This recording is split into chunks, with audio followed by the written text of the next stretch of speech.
misalnya atap kayak gini tuh tahannya berapa lama ya Pak?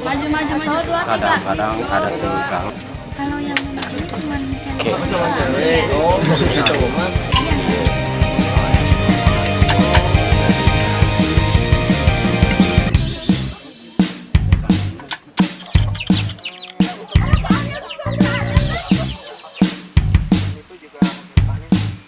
tinggalin ya.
Hari pertama dirayakan, dibaca doa dengan panggulu.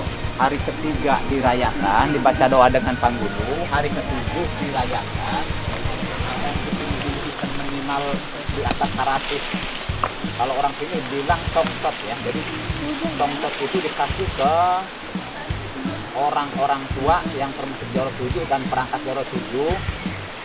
Jadi itu hari terakhir ya, namanya Atujuhna. Jadi hari terakhir itu bisa bikin tongket itu di atas 100. Terus setelah dirayakan di hari ketujuh itu sudah tidak dirawat lagi, makamnya sudah nggak boleh didatangi lagi. Jadi dianggap sudah tidak ada. Kalau kita mau berdoa, nah misalnya untuk ngasih di rumah saja, cukup di rumah berdoa aja. remaja-remaja seumuran kita Usia segede dia ngumpul di Baduy. Jadi dari 12 tahun sampai 15 tahun belajar aya nu lamun awewena eta milu jeung ibuna kerja ibuna kuli buru ibuna nenun ya belajar nenun. Lamun cowok eta tergantung bapana, lamun bapana usaha milu usaha, lamun bapana kuli buruh jadi belajar sakitu-kituna. Jadi di suatu saat meranjak dewasa, jadi nanti sudah paham apa yang harus dia lakukan.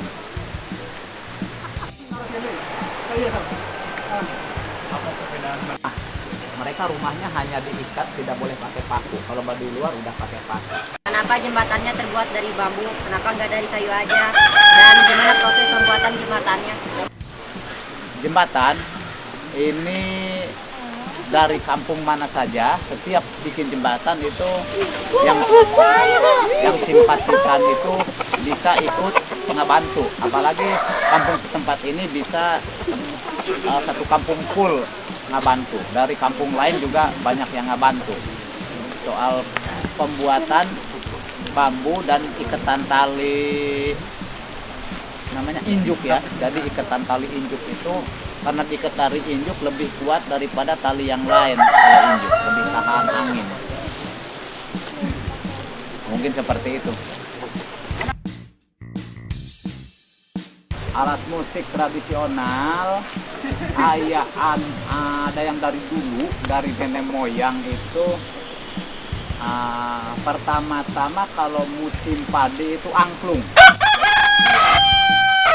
Acara nanam padi itu karena kolot lembur ya. Jadi kolot lembur yang dibilang tadi Jaro 7 itu harus pakai angklung. Terus musik selain angklung yang bisa digunakan hiburan itu kayak semacam kacapi, rendo gitu kan. Terus sekarang tertambah dengan celempung gitu. Jadi musiknya hanya terbuat dari bahan-bahan alami dari bahan-bahan kayu dan bambu.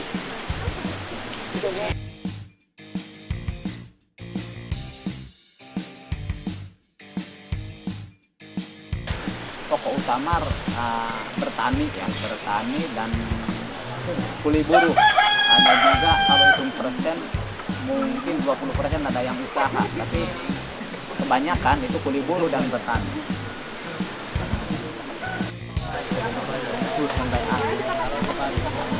Tidak boleh orang Baduy menikah sama orang luar Baduy karena kan itu udah perbedaan agama. Kalau kami agama Sunda Wiwitan, kalau di Baduy, kalau di luar rata-rata kan Islam. Jadi kalau menikah dengan orang luar otomatis harus keluar dari suku Baduy. Itu juga jarang banget dilaksanakan. Itu bisa menang nih ajaran itu ya. Kau kira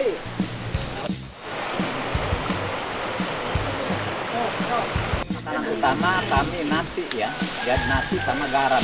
Jadi kalaupun makan sebanyak-banyaknya sebelum makan nasi ditanya sudah makan belum? Belum, karena belum makan nasi. Itu paling utama nasi. Sebelum adanya jembatan, gimana cara Baduy luar ke Baduy dalam? cara nyebrang kan ada jembatan. Ojol. Karena dulu orangnya juga sedikit ya, jadi hanya menyeberangi kali. Jadi lama-lama sudah orang banyak, jadi kepikiran bikin jembatan. Jadi akhirnya bikin jembatan.